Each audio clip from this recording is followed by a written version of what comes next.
सकाळ करोनी नमना नमना स्तुतीचा वाढोनी खणोनी रत्न परम भक्त स्तुतीचे कारण शृंगारिले रुद्राते. कथेचं अनुसंधान कालिका माता आणि मच्छिंद्रनाथ या दोघांचे युद्ध. कालिका देवीनं एकादश रुद्र प्रकट केले आणि त्यांना भक्तीच्या अलंकारानं स्तुतीच्या अलंकारानं ते असणाऱ्या महारुद्राला त्या ठिकाणी शृंगारलं गेलं आणि ते असणारं शस्त्र अस्त्र रुद्राचं मच्छिंद्रनाथावर सोडलं. ते नवरत्नाचा सुगम शृंगार भूषणी मिरविता एकादश रुद्र शांत होनी महाभद्र ऐल रूपी पावले. आणि अशा पद्धतीने ते नवरत्नाचं नवभक्तीचं नवविधा भक्तीच्या शृंगारानं ते असणाऱ्या रुद्राला एकादश रुद्राचा शृंगार केला, त्याची स्तुती केली. त्याच्यामुळं एवढं असणारं भयंकर शस्त्र रुद्र पण ते सुद्धा असणाऱ्या नवरत्नाच्या भक्तीनं ते शांत झालं असं सांगतात. ते पाहुणी मच्छिंद्रनाथ वज्रास्त्र त्वरित प्रेरित तया साह्य धूम्रास्त्र मानवत देवी मिरवितसे.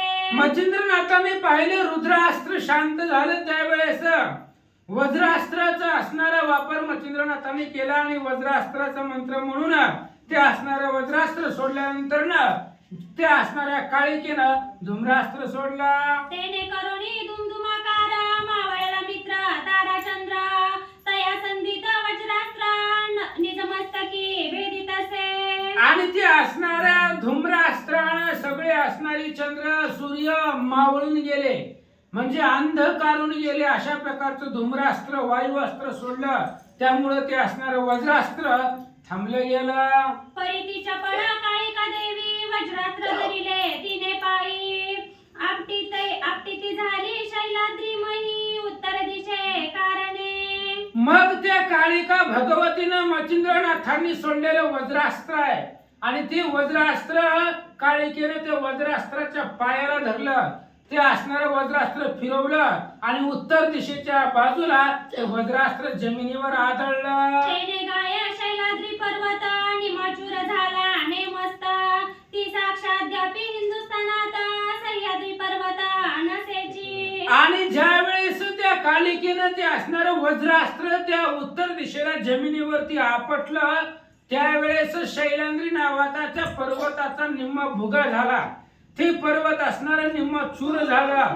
आजही हिंदुस्थानामध्ये ते असणाऱ्या सह्याद्री पर्वतावरती ही कथा ते असणारं चूर झालेला पर्वत तिथं आहे. रामेश्वरापासून नेमस्त आणि गुर्जर देशापर्यंत महाद्री आहे नंदत पहिला नसे महाराजा. आणि ही जी काय असणारा सह्याद्री पर्वत आहे तो असणारा सह्याद्री पर्वत अर्धा भुगा झालेला आहे. त्या देवीनं वज्रास्त्र पात धरलं आणि त्या पर्वतावरती आदळलं.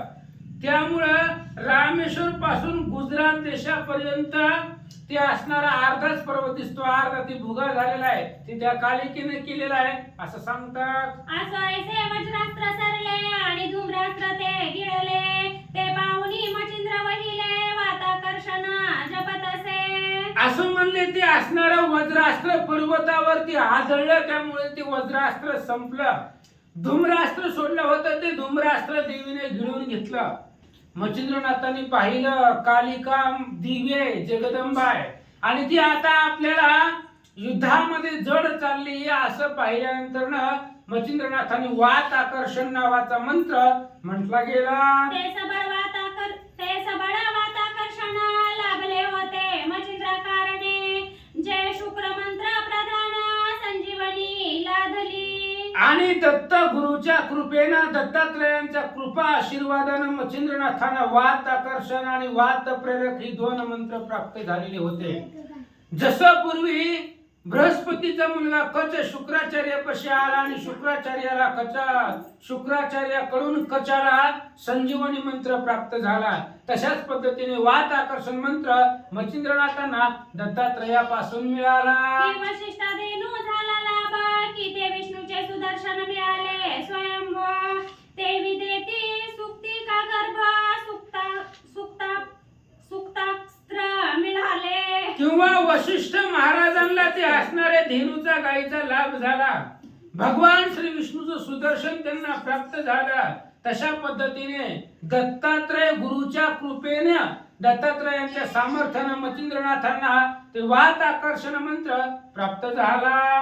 की यमालागी यमन साधले की दमालागी दमन लाधले तेवी युक्ती मच्छिंद्र शोभले ते त सुक्ती करत ना मिरवले.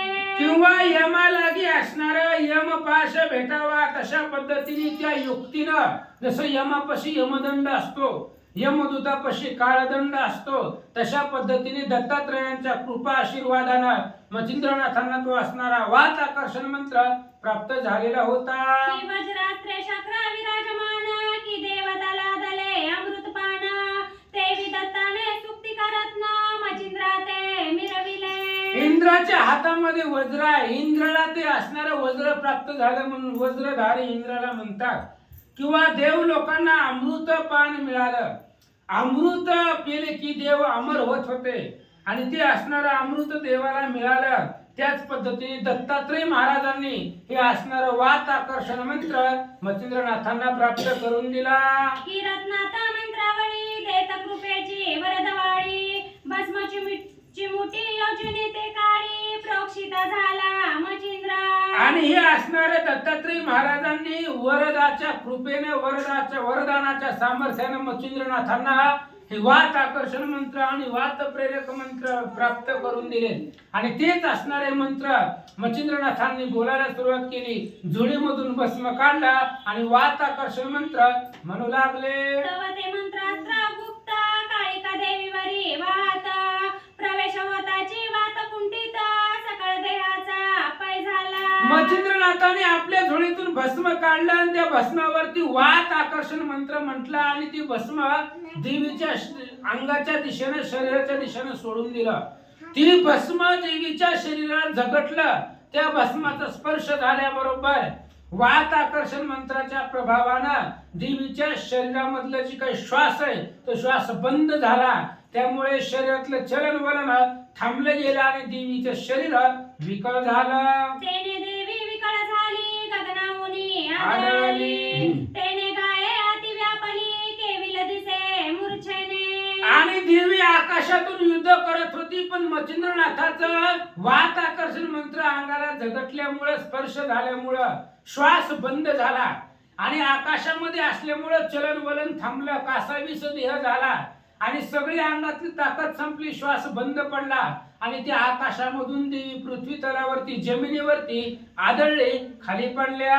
परिमही पडता ऐसे वाटले की मेरू मंदार कोसळले. तेने प्रहारे पर्वत भंगले तरु झाले रांगोळी. आणि ती असणारी आदिशक्ती जगदंबा ती कालिका भवानी ज्या वेळेस आकाशामधून खाली पडल्या त्यावेळेस दीर्घ स्वरूप त्यांचं होतं आणि खाली पडल्याबरोबर एखादा महामेरू पर्वत पृथ्वी तलावरती पडावा एखादं मोठं झाड जमिनीवरती आदळावं तशा प्रकारचा ध्वनी नाद तिथं प्रकट झाला. कित्येक सावजे झाली चूर्ण काही पडता रान दचका पावती समुच्चय जन देवदानव विस्मित. आणि त्या देवीच्या अंगाच्या शरीराच्या भाराच्या खाली अनेक असणारे प्राणी चूर्ण झाले.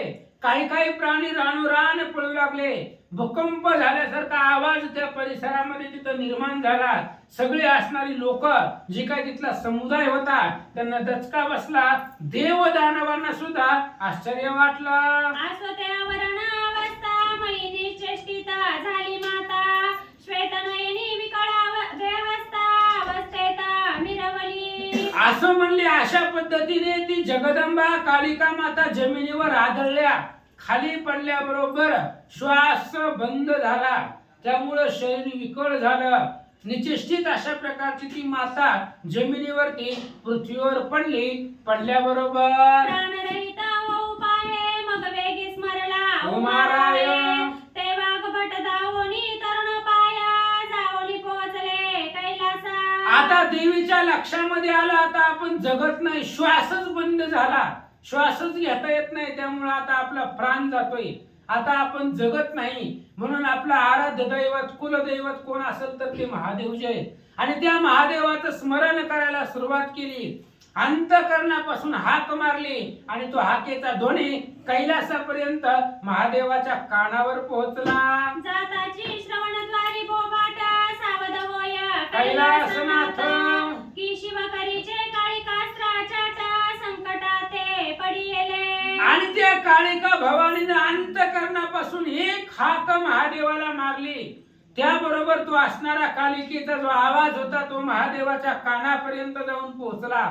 कैलास पर्वतावरती महादेव ध्यानस्थ होते, सावध झाले, जागे झाले आणि अंतर्दृष्टीने पाहिलं आपलं जे काही कालिका अस्त्र आहे, कालिका भवानी आहे, ते अस्त्र आज संकटामध्ये सापडलं असं महादेवाच्या लक्षात आलं. तर हृदयी पाहे विचारून मच्छिंद्रनाथाचे झाले आगमन. मग नंदिकेश्वरी सिद्ध होऊन तया ठाई पातला. महादेवाने अंतकरणामध्ये हृदयामध्ये विचारलं कोण आहे असा जगामध्ये जो कालिका अस्त्राला हरवेल किंवा कालिका अस्त्राचा जीव घेईल, प्राण घेईल, असा जगामध्ये कोण आहे.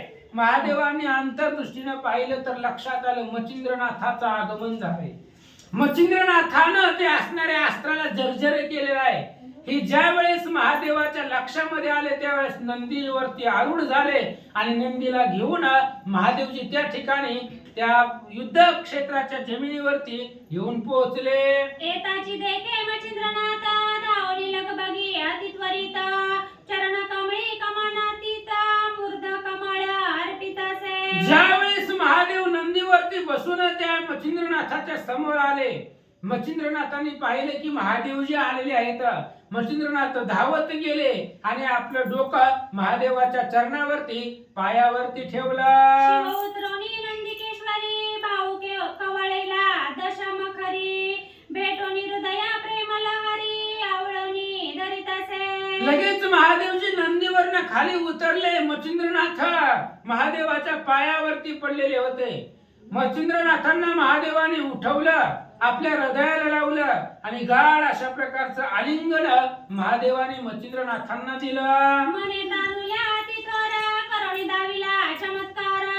माझा करीचे काळिकास्त्र आजी जिंकिले पराक्रमे. त्यावेळेस आदिनाथ असणारे महादेवजी मच्छिंद्रनाथांना बोलू लागले, मच्छिंद्रनाथा खूप पराक्रम केला, अद्भुत पराक्रम करून माझ्या हातामधलंही कालिका अस्त्र आहे आणि माझ्या हातातलं कालिका अस्त्र सुद्धा आज तुम्ही तुमच्या पराक्रमावरती जिंकलं. महादेवजी बोलतात, नाथ म्हणे आदिनाथा हे तत्व कृपेची बोध सरिता.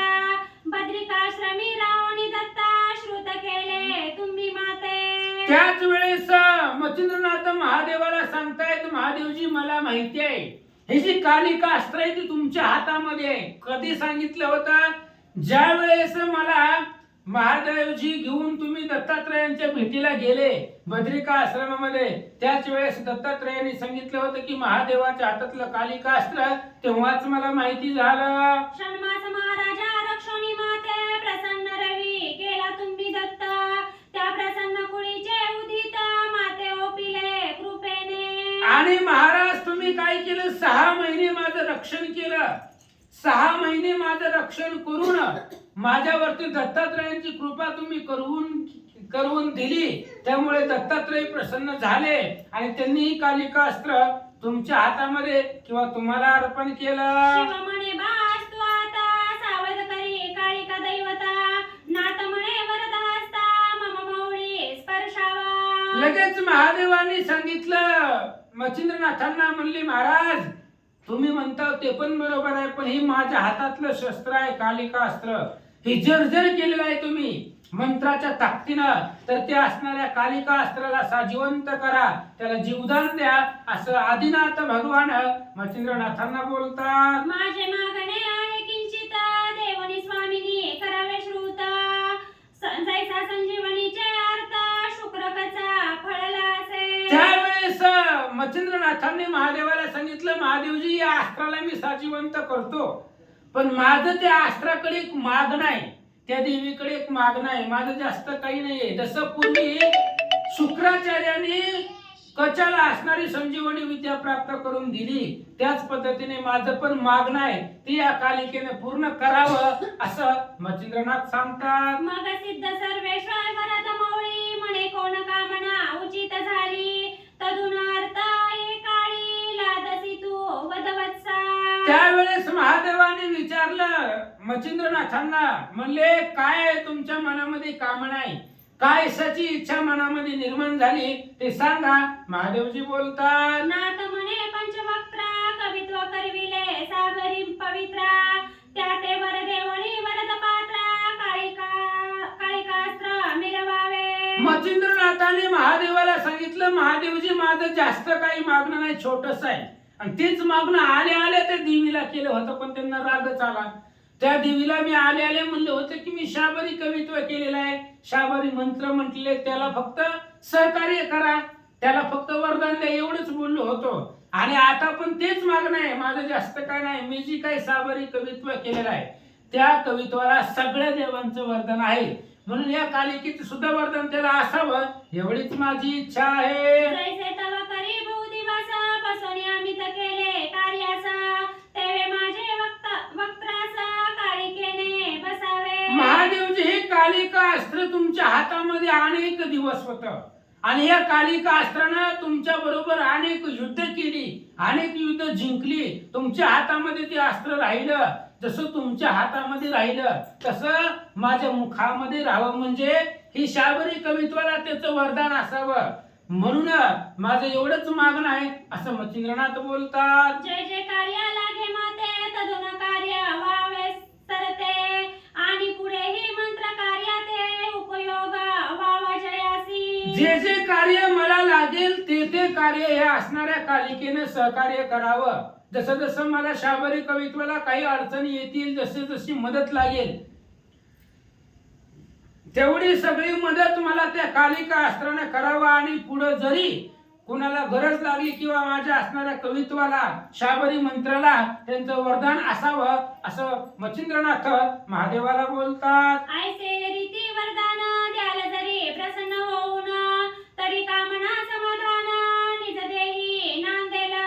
मच्छिंद्रनाथांनी सांगितलं, महाराज एवढी इच्छा माझी पूर्ण करा. त्या कालिकेचं जे काही असणार वरदान आहे, कालिकेचा कृपा असतं त्या माझ्या शाबरी कवित्वावरती असावा, हे जर तुम्ही देत असाल तर मग त्या कालिकेच्या शरीरामध्ये देह नांदेल किंवा त्या जिवंत करील असं मच्छिंद्रनाथ बोलतात. अवश्य म्हणून उमर म्हण काळिका तत्करी ओ पुन्हा परिया समयी जीवित वदान काळिके ते स्वीकारी. महादेवाने सांगितलं मच्छिंद्रनाथांना, महाराज तुम्ही म्हणसाल तसं, पण आता या कालिका अस्त्राला जिवंत करा. जर्जर झालेला आहे, पृथ्वी तलावरती पडलेला आहे, तुम्ही त्याला जीवदान द्या. आता जर तुम्ही जीवदान दिलं, सजीवंत झालं की लगेच मी तुमच्या असणाऱ्या कवित्वाला वरदान द्यायला लावतो असं त्या ठिकाणी बोलू लागले. नमः श्री गुरुभ्यो नमः श्री सीतारामचंद्राय नमः. या परीने मानात कार्यासी आहे उदित ऐसे म्हणून करतळी त्वरित भाष्य घेतली मच्छिंद्रे. महादेवाने सांगितलं, मच्छिंद्रनाथ महाराज तुमच्या कार्याला आम्ही सर्वस्वानं तयार आहोत. हे कालिका अस्त्राला जिवंत करा. कालिका अस्त्राला वरदान त्या शाबरी कवित्वाला द्यायला लावतो. मी सुद्धा सर्वांगानं तुमच्या असणारे सहकार्य करील अशा प्रकारे मच्छिंद्रनाथांना महादेवजी बोलतात. मग चरणी माता ठेवणी भस्माची मुठी घेवणी वातास्त्र मंत्र आकर्षण जपोणी बोलत असे वैखरी. मग लगेच मच्छिंद्रनाथांनी महादेवाच्या चरणावरती डोकं ठेवलं, नमस्कार केला, हातामध्ये लगेच झोळीतलं भस्म काढलं आणि त्याच्यावरती वातास्त्र किंवा वात प्रेरक नावाचा मंत्र मच्छिंद्रनाथ बोलू लागले. पूर्व पाठ वैखरी होता भस्माची मुठी फेकी तत्वता तेने होणी सर्वथा काळिका देवी उठली. आणि ती असणारे वात अस्त्र मंत्र किंवा वात प्रेरक मंत्राचा पूर्ण उच्चार झाल्याबरोबर ते भस्म त्या कालिकेच्या अंगावरती सोडलं, फेकलं, आणि ते असणारा भस्माचा स्पर्श त्या असणाऱ्या कालिकेच्या शरीरात झाल्याबरोबर त्या शरीरामध्ये वारा वाहू लागला आणि कालिका भगवती उठून बसल्या. बैसगी सावध होणी नाही दिशा पाहेने आणूनी तो अकस्मात शूळ पाणी आपली दृष्टी देखिला. आणि ती असणारी कालिका भवानी उठून बसल्या. जमिनीवरती बसल्याबरोबर 10 दिशेला अवलोकन केलं आणि 10 दिशेला बघितल्यावर समोर महादेव जे आपला स्वामी कालिका भगवतीनं पाहिला. जैसे होय सर्वत्र आस तोही मिरवला अस्तिक त्यास देव्या धर्म प्राणास रक्षिता झालासी आदिनाथा. जसं पूर्वी सर्पसत्र केलं होतं जन्मेजय राजानं आणि त्या असणाऱ्या सर्पसत्र थांबवलं आस्तिक ऋषींनी. आस्तिक ऋषींनी ती सर्पसत्र बंद केलं, थांबवलं, सर्पांचा प्राण वाचवला. त्या पद्धतीने महादेवजी आले आणि महादेवाने कालिकेचा प्राण वाचवला. की भस्मासुराच्या पवनवाती आपण पडिला होता व्यावृत्ती ते रक्षणे विष्णुमूर्ती कृपा पात्री मिरवला. भगवान महादेवानं भस्मासुराला वरदान दिलं, ज्याच्या डोक्यावर हात ठोचील तो मरून जाईल, जळून जाईल, भस्म होईल. मग ही भस्मासुराने विचार केला महादेवालाच मारू, महादेवालाच भस्म करून आपण त्रैलोक्याचे राजे होऊ. म्हणून महादेवाच्या डोक्यावरती हात ठेवायला निघाला. महादेवजी पुढे पडतायत, पाठीमाग भस्मासुर आहे. लगेच मोहिनीचं स्वरूप धारण केलं आणि भगवान श्री विष्णू मध्यंतरी आले आणि जसं मोहिनी नृत्य करेल तसं तो भस्मासुर नाचू लागला. मोहिनीने स्वतःच्या डोक्यावरती हात ठेवला, तसाच हात भस्मासुराने स्वतःच्या डोक्यावरती हात ठेवला आणि जळून भस्म झाला. जसं भगवान श्री विष्णू मोहिनी रूपामध्ये महादेवाच्या कैवारासाठी धावले, तसे महादेवजी कालिकेच्या कैवारासाठी आले. ही शक्ती घाते सुमित्रा सुत पुढे होता रघुनाथ विकट होता हनुमंत प्रसन्न त्याचे झालासे. किंवा रावणानं ब्रह्मशक्तीचा प्रहार लक्ष्मणावरती केला आणि लक्ष्मण मूर्छित पडले. लक्ष्मणाला उठवण्यासाठी हनुमंत राय रातोरात द्रोणागिरी पर्वतावरती गेले आणि तो द्रोणागिरी पर्वत आणला, लक्ष्मणाला उठवला. की प्रल्हादाच्या कैवारासी नरहरी धावला ती उद्देशी त्यांना आज तू मदपासी मिरवलासी की कृपेने. कालिका भगवती कालिका अस्त्र भगवान महादेवाला बोलू लागले. पूर्वी प्रल्हादाच्या संरक्षणासाठी भगवान श्री विष्णू नरसिंह रूपामध्ये धावले, त्याच पद्धतीने माझ्या रक्षणासाठी, माझ्या संरक्षणासाठी माझा स्वामी तुम्ही धावून आलात असं भगवती बोलतात. ऐसे म्हणून कालिका देवी वारंवार लागे पायी आवपरी म्हणे दक्ष जावाई म्हणून मागणे आहे की आहे ग. आणि ज्या वेळेस कालिका देवीनं बोलल्या, वारंवार महादेवाच्या दर्शन घेऊ लागली, महादेवाच्या पाया पडू लागल्या, त्यावेळेस दक्ष राजाचा जावाई, दक्ष प्रजापतीचा जावाई महादेवजी कालिका भगवतीला बोलू लागले, कालिके अस्त्राला बोलू लागले, माझी एक विनंती आहे, ऐका. देशील जरी कृपा करून तरी तो देई नागरत्न देवी म्हणे उमारमण अर्थ कोणता बोलावा. त्यावेळेस महादेवाने कालिका देवीला सांगितलं, तू जर मी मागतोय ते जर तू मला कृपेने दिलं तर नागरत्न नावाचा असणारा मणी तुला प्राप्त करून देईल. त्यावेळेस कालिकेने विचारलं, महाराज काय पाहिजे सांगा. शिव म्हणे बहु दिवस मम करी विराजलीस आता येऊनी मचिंद्रदास जग उपरी बैसावे. महादेवाने सांगितलं त्या कालिका अस्त्राला, कालिका देवीला, अनेक दिवस माझ्या हातामध्ये राहिली आणि अनेक धर्माचं कार्य तुझ्याकडून घडलेलं आहे. तसंच मचिंद्रनाथाच्या त्या शाबरी कवित्वावरती त्याला वरदान द्यावं, त्यांच्या हस्तामध्ये राहावं आणि पुढचं धर्म कार्य करावं, एवढीच माझी इच्छा आहे. त्याची मागणी माझी आहे, तू कृपा करून मज द्यावे हे वचन ऐकुनी महामाये गदगदा हसीन नगी. महादेवाने सांगितलं, एवढंच माझं मागणं आहे, या मचिंद्रनाथांना सहाय्य करावं, कारण हा सुद्धा आदिनारायणाचा अवतार आहे, भगवंताचा अवतार आहे, ईश्वराचा अवतार आहे, त्यामुळे यांनाही तू सहाय्य करावं.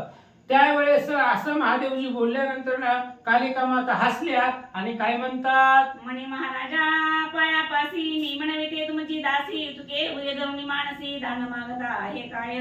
कालिका भगवतीने सांगितलं, महाराज तुम्ही स्वामी आहात आणि मी तुमची दासी आहे. मालकाने फक्त आज्ञा द्यायची असती, ऑर्डर करायची असती, मालकाने याचकतेसारखी विनंती करायची नसते.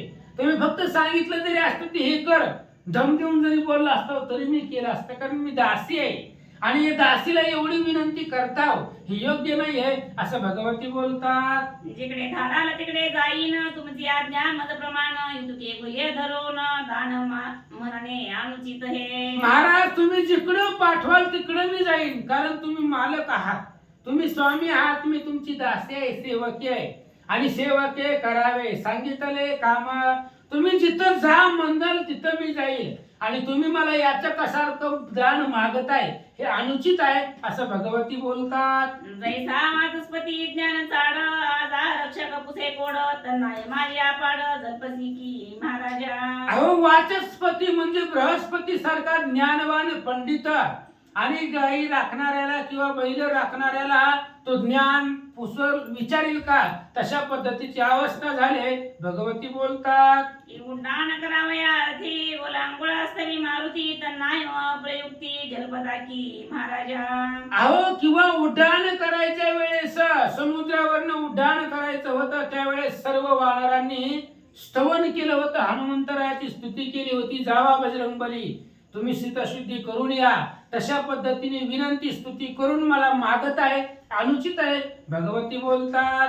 की पियुष मृत्यू निवारणास सविता झाला परिरस केटक्या करिता महापरिस विन्वितसे धनाड्याला. किंवा अमृत असणारा अमृत मृत्यू निवारण्यासाठी ते असणाऱ्या अमृताची याचना त्या ठिकाणी करावं लागला. एखादा असणारा श्रीमंत आहे धनाढ्य आहे आणि तो असणारा धनाढ्य परिसाची स्तुती करावी तशा पद्धतीने तन्नाया प्रणापती गौप्य धरुणी करीती विनंती परिहेश राज्य सेवकाप्रती कदा काळी साजेना. तशा पद्धतीने महादेवजी तुम्ही विनंती करता ही तुमचा मोठेपणा आहे पण ती आम्हाला योग्य वाटत नाही.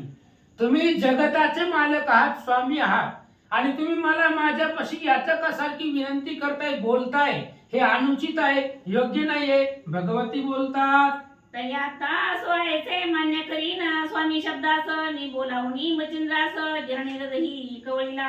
आता हे असं म्हणले अशा पद्धतीने तुम्ही जसं सांगितलंय त्या असणाऱ्या स्वामीच्या शब्दाला मी मान देईल म्हणून मच्छिंद्रनाथाला बोलवलं आणि मच्छिंद्रनाथाला त्या ठिकाणी जगदंबा काय म्हणतात. म्हणे बाळे ऐक वचन साबरी विद्या कवी यत्न तेथे जाईल माझे नाम तेथे साह्य मी असे. लगेच कालिका भगवतीनं मच्छिंद्रनाथांना सांगितलं महाराज तुम्ही जी काही शाबरी कवित्व केलेलं आहे आणि त्या कवित्वाला जिथं जिथं माझं नाव लागेल तेव्हा तेव्हा मी ते असणारे जाऊन रक्षण करील वरदान देईन. कवनार्थी असो कैसे मी प्रवर्तुनी उच्चारास ऐसे करत देवणी भाष्य समाधानी मिरवले. महाराज तुमचं शाबरी कवित्व आहे शाबरी मंत्र आहे कोणी बी त्या मंत्राचा उच्चार केला माझं नामस्मरण केलं माझं नाव घेतलं तरी तुमच्या मंत्राला मान देऊन मी त्याच्या मदतीसाठी जाईल आणि तुमच्या असणाऱ्या मंत्राला परिपूर्ण सहाय्य करील जगदंबा सांगतात. मच्छिंद्राणी उमानाथ देवीने ठेवणी 3 रात्र मग स्नेह संपन्न बोलत मच्छिंद्रनाथा ओढविले. असं म्हणणे मग मच्छिंद्रनाथाने भगवान महादेव देवीनं तिथं 3 दिवस 3 रात्र पर्यंत आपल्या असणाऱ्या त्या आढीव नावाचं गाव होतं त्या असणाऱ्या गावामध्ये आढूळ नावाचं गाव होतं आणि त्या गावामध्ये असणारे कालिका देवीचं विश्रांतीचं स्थान होतं आणि त्या असणाऱ्या स्थानामध्ये महादेवाला आणि मच्छिंद्रनाथांना 3 दिवस ठेवलं.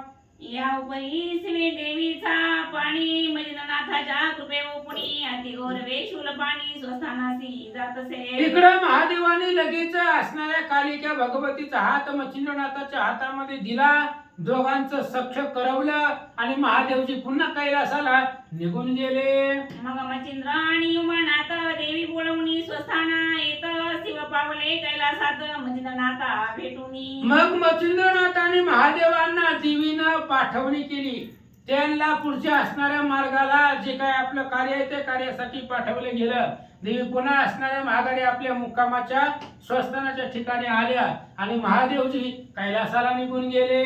या परी ते दोन्ही मच्छिंद्रनाथ उत्तर पंथे गमन करीत तो समुद्र तीरी हरेश्वर दैवत गदा तीर्थी पातला. तिथून पुढे मच्छिंद्रनाथ उत्तर दिशेला त्या ठिकाणी गेले. उत्तर दिशेला समुद्राच्या तीरावरती हरेश्वर महादेवाचं मंदिर आहे आणि ते असणारे तिथं गदा तीर्थ आहे त्या तीर्थामध्ये स्नान केलं. गदा तीर्थी कमी स्नान येत हरेश्वर दर्शना कारणे ते तथा वर्तले रसाळ पूर्ण पुढे अध्यायी उद्वाता. आणि आता हे असणाऱ्या गदा तीर्थामध्ये स्नान केलं मच्छिंद्रनाथांनी आणि स्नान करून महागारी येत होते.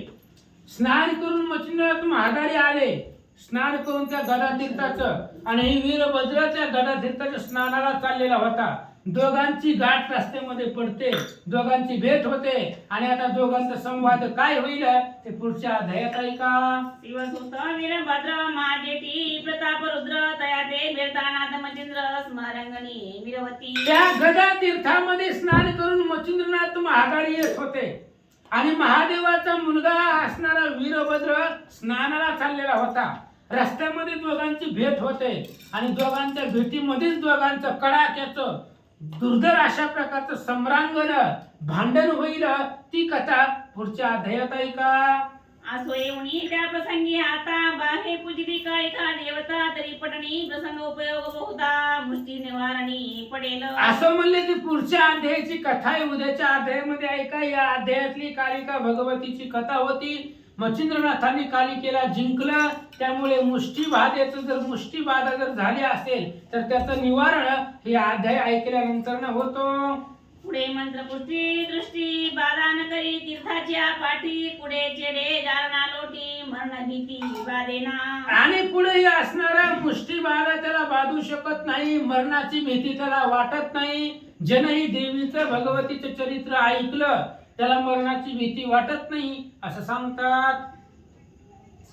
हा अध्याय नित्य पठन करील तोही दुख्या भयापासून सुटेल आणि हा अध्याय गृही पाळील कधीही पीडा त्याची न होय. हा अध्याय जो रोज पठन करील वाचेल ते असणाऱ्या एवढ्या सगळ्या भयापासून मरणापासून सुटेल. कुठली मुष्टीबाधा असेल, करणी असेल, चेटक असेल याच्यापासून त्याची मुक्तता होईल.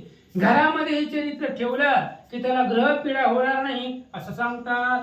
आणि कोणासही जगी आतोथा काळी मुष्टीची बाधा होता त्या ते प्रसंग श्रवणी पडता शम होईल ती मुष्टी. आणि पूर्वी जर कोणाची काय असणारी ती मुष्टी बाधा कोणी केलेली असेल करणे वगैरे तर पूर्वीच जर काय असेल तर ही चरित्र ग्रंथ कथा ऐकल्यानंतर ती मुष्टी बाधा पूर्वीची जर असेल तर ती संपून जाईल. ऐसे गोरक्षाचे कथन बदला आहे किम्यागिरी ग्रंथ कारण तरी जन हो साधारण ग्रंथ संग्रही पाळावा. आणि अशा प्रकारे गोरक्षनाथाचं बोलणं आहे. किमयागिरी नावाचा ग्रंथ स्वतः गोरक्षनाथांनी लिहिलेला आहे आणि त्या किमयागार ग्रंथावरनं ही भक्ती कथा सारामृत ग्रंथ तयार केला. त्यामुळे ह्यातले शब्द सगळं गोरक्षनाथांच्या इथं असं महाराज सांगतात. हा ग्रंथ म्हणाल वलित वाणी तैनो हे आहे अमृत संजीवनी पाशुद्धाची वाघवाणी श्री गोरक्षे कथेली. आणि हे ग्रंथ म्हणजे माझ्या मनाचं नाही, तुम्ही मला काहीतरी लिहिलेलं आहे तर काही नाही, गोरक्षनाथाच्या मुखातलं आहे. सिद्ध योगेंद्र असणारा गोरक्षनाथ आहे आणि त्या गोरक्षनाथाच्या मुखातीलही शब्द आहेत असं ग्रंथकर्ते सांगतात. तरी विश्वास धरणी चित्ता प्रचिती घ्यावी पठन करिता नाही तरी ग्रंथ उगीच निंदिता दोषामाची पडाल की. म्हणून तुम्ही विश्वास धरा आणि विश्वास धरून असणाऱ्या ग्रंथाची प्रचिती वाचून बघा. आपलं कोणतं बी कार्य असलं आणि ते कार्य करायचं असेल तर ग्रंथ वाचा आणि त्याची प्रचिती पहा. विश्वास ठेवा या ग्रंथावरती आणि विश्वास ठेवून कार्य करा. तुमचं सगळं कार्य परिपूर्ण होईल. गोरक्षनाथाचं वरदान या ग्रंथाला आहे महाराज सांगतात. या उपरी अर्थार्थी उगीची निंदा ग्रंथा प्रती तयाचा निर्वंश पावनी चिती यमपुरी वसेतो. आणि म्हणून श्रोत्यांना तुम्ही काय करा, हे असणाऱ्या ग्रंथाला नाव ठेवू नका. तुम्ही फक्त वाचा. भक्तिभाव प्रेमानं तुमच्या सगळ्या इच्छा कामना पूर्ण होतील. आणि जर या ग्रंथाला नावं ठेवली तर तो अकल्पपर्यंत नरकामध्ये जातो असं गोरक्षनाथाचं म्हणणं आहे असं महाराज सांगतात. तरी श्रोते भाविक जन तुम्हा सांगतो एक जीवजन भाव विश्वासा करा रोहण सगळं स्वार्थ पुरेल की. म्हणून ऐका भाविक जन, तुम्हाला एकच सांगतो की भाव आणि विश्वासावरती आरोहण करा. कुठं करा? भाव आणि विश्वासावरती बसा आणि भाव आणि विश्वासावरती आरोहण केलं की मोक्ष मुक्कामापर्यंत तुम्ही पोहोचताल. म्हणून श्रोते भाविक जन सोडून द्या ती निंदा वचन, विश्वास परस्वार होऊन मोक्ष मुक्काम करा की असं महाराज सांगतात. जे विश्वासावर स्वर झाले ते सर्वस्वी तरुणी गेले सत्यवचनी जगी मिरवले संत वदनी विश्वासुक. जो विश्वासाच्या घोड्यावरती स्वार झाले ते प्रत्येक असणाऱ्या दुःखामधून संसार सागरामधून तरुण गेले आणि ज्यांनी संतांच्या वचनावरती विश्वास ठेवला ते असणारे मुक्ती पंथाला गेले. महाराज सांगतात तरी जगामादी धुंडी सुत मालून धनीच्या वंशात विश्वासे झाला ब्रह्मी व्यक्त संतपदी भावार्थ. बघा म्हणजे या जगामध्ये धुंडीचा मुलगा असणारा मालू नरहरीच्या वंशातली ही कवी मालू संताच्या पंक्तीला बसले. कशामुळे? फक्त विश्वास ठेवला आणि विश्वासानं संतपदीचा भावार्थ त्यांना प्राप्त झाला असं महाराज सांगतात. स्वस्ती श्री भक्ती कथा सार समंत गोरक्षक वेती म्यागार श्रापे सोद वय उदर शतो मध्याय ओढा. शुभम भवतु पुंडलिकावती विठ्ठल श्री ज्ञानदेव तुकाराम.